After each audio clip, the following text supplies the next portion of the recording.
नमस्कार दोस्तों, मैं हूं दिनेश के वोरा। स्वागत है आपका न्यूज टाइम एसएस न्यूज के इस लाइव अंक में। दोस्तों, बात करेंगे आज हिंदी पट्टी की। हिंदी पट्टी के अंदर लोगों के बदलते हुए अंदाज की, बदलती हुई सोच की। यही हिंदी पट्टी है जहां राम जन्मभूमि का मुद्दा एक समय बहुत ज्यादा चर्चा में था, अब फिर से चर्चा में है। राम मंदिर बिल्कुल तैयार है आपके सामने। 22 जनवरी को उसका उद्घाटन होगा। आप में से कोई भी हैरान ना हो कि अगर 22 जनवरी को मोदी सरकार एक राष्ट्रीय छुट्टी घोषित कर दे, पर्व घोषित कर दे कि भारत की आस्था, भारत का सम्मान, भारत का मान, भारत का क्या कहते हैं कि पूर्व संस्कार सब कुछ वापस आ रहे हैं, राम राज्य की स्थापना का दिवस है, तो ये छुट्टी इस वर्ष से राष्ट्रीय पर्वों में गिनी जाएगी। जैसे कि 26 जनवरी है, 2 अक्टूबर है और 15 अगस्त है। तो राम राज्य की पुनर्स्थापना का वर्ष आ गया है।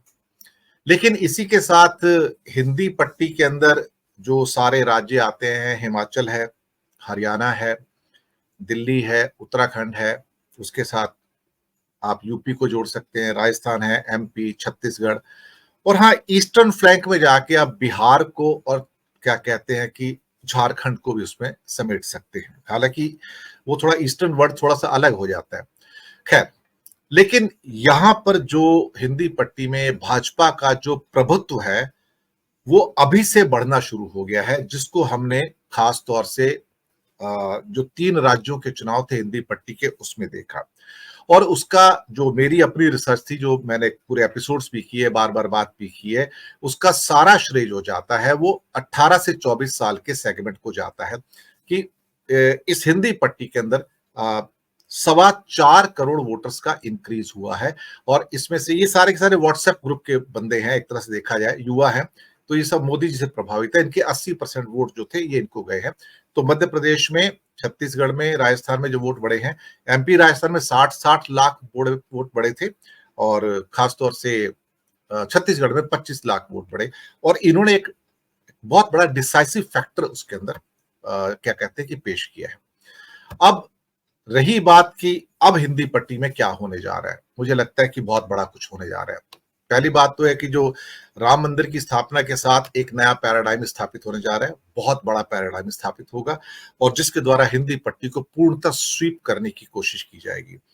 एक छोटी सी, हमारे एक मित्र ने, जो पैनलिस्ट आए, उन्होंने मुझे परसों चौंका दिया। एक्चुअली कल या परसों की बात है, और चौंकाया इसलिए कि मैं शॉक में आ गया कि गुजरात में 26 में से 26 सीटें लेंगे। हालांकि वो हिंदी पट्टी नहीं है, ये बात तो मैं सुनता आ रहा हूं कि 26 में 26 जाएंगी, लेकिन नया पैराडाइम जो निकला उसने मुझे शॉक में डाल दिया कि उन सभी एमपी से कहा गया कि अपने क्षेत्र में जाओ, और इस बार अपने संगठन से कहा गया कि आप देखोगे कि किसी भी कॉन्स्टिट्यूएंसी के अंदर, एमपी की कॉन्स्टिट्यूएंसी में, गुजरात में, मिनिमम विनिंग गैप 3 लाख का होना चाहिए। अब ये पैराडाइम मैंने पहली बार लाइफ में सुना है कि अभी तक जो 50,000 से जीत हुई थी, 75,000 से, 1 लाख से, 1.25 लाख से जीत हुई थी, इस बार ये जीत मिनिमम 3 लाख से होनी चाहिए। 26 की 26 कॉन्स्टिट्यूएंसी में अगर 3 लाख से आंकड़ा कम होता है तो you will be held responsible. ये मार्केटिंग गिमिक पहली बार मैंने देखा है। और इस लेवल की योजना, जहां पर आप जो आपका अपोनेंट है उसको क्रश कर देना चाहते हैं, बिल्कुल क्या कहते हैं, नेस्तनाबूद कर देना चाहते हैं, ये पैराडाइम मेरे सामने भी पहली बार आया।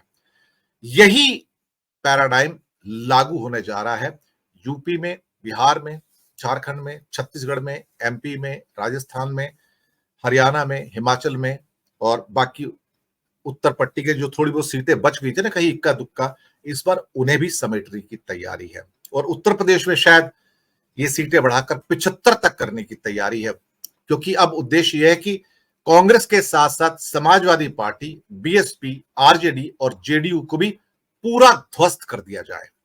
मुझे लगता है कि ये जो बहुत बड़ा इनका ये आयोजन है इस बार, और ये शायद कोई कोर कसर छोड़ेंगे नहीं। अभियान शुरू हो चुका है उनका ऑलरेडी। इंडिया गठबंधन फिलहाल निद्रा में है, सोए हुए हैं, कब जागेंगे पता नहीं। यही सब्जेक्ट है कि विपक्ष मुक्त हिंदी पट्टी, इसके बारे में शायद एक बार नड्डा साहब ने कहा भी था कि ये छोटे छोटे जो छत्रप है इनका कोई काम नहीं है हिंदुस्तान के अंदर। और कांग्रेस को तो कभी भी हिंदी पट्टी में बीजेपी एक इजीली बुलडोजर चला के निकल जाती है, क्रश करके निकल जाती है, क्योंकि उनके अंदर कुव्वत नहीं है कि खड़े हो सके। इस पर बात करने के लिए आज हमारे साथ मध्य प्रदेश से दो विद्वान हैं, राकेश अचल जी और डॉक्टर राकेश पाठक जी। आपका बहुत बहुत स्वागत है। दिल्ली से हमारे साथ डॉक्टर अनिल जैन जी हैं। सर जय हिंद, आपका बहुत बहुत स्वागत है। और दिल्ली और पटना हमारे दोनों के मेहमान कहा जाए तो हेमंत कुमार जी अभी पटना में हैं, आपका बहुत बहुत स्वागत है साहब। राकेश पाठक जी, पहले आपके पास ही आता हूँ।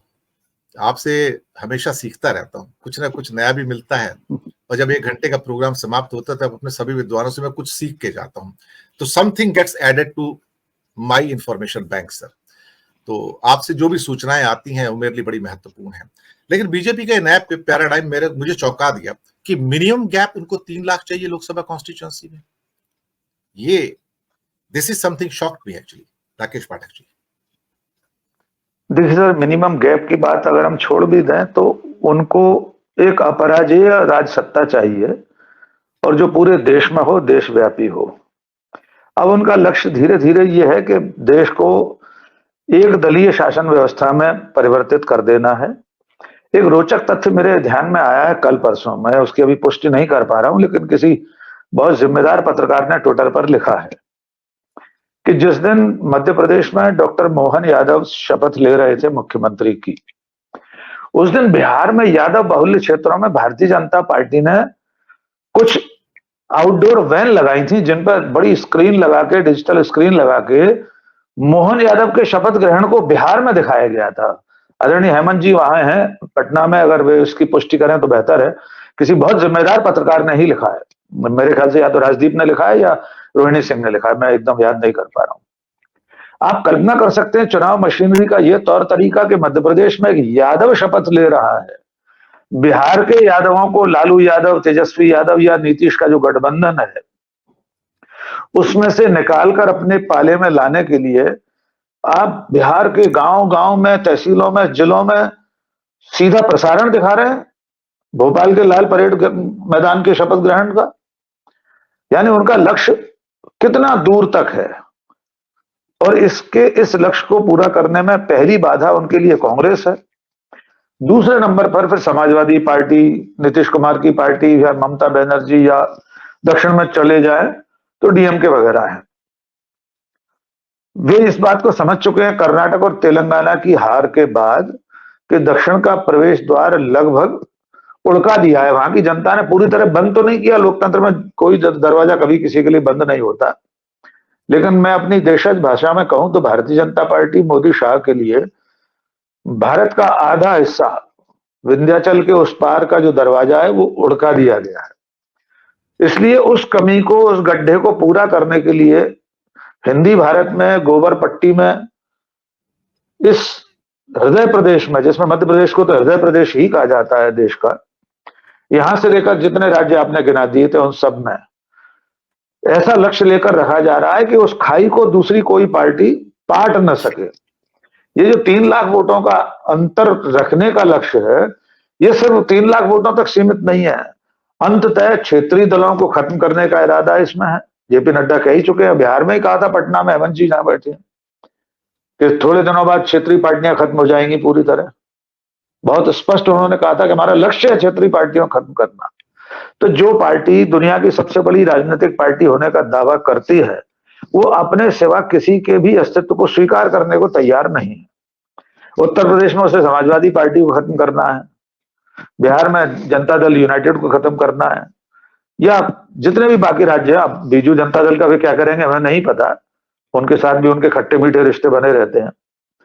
अब तक का इतिहास ये बताता है कि जो उनके साथ भी आए उन्हें भी उन्हें निकलने की कोशिश की है। जितने घटक दल एनडीए में थे उनको भी बीजेपी ने खत्म करने की कोशिश की, और जो उनके साथ नहीं है उन्हें तो पूरी तरह नेस्तनाबूद करना है। मैं अंत में सिर्फ इतना कहना चाहता हूं कि कुल मिलाकर एक लोकतांत्रिक राष्ट्र राज्य में किसी भी राजनीतिक दल का ये इरादा अंततः तानाशाही के रास्ते पर ले जाता है।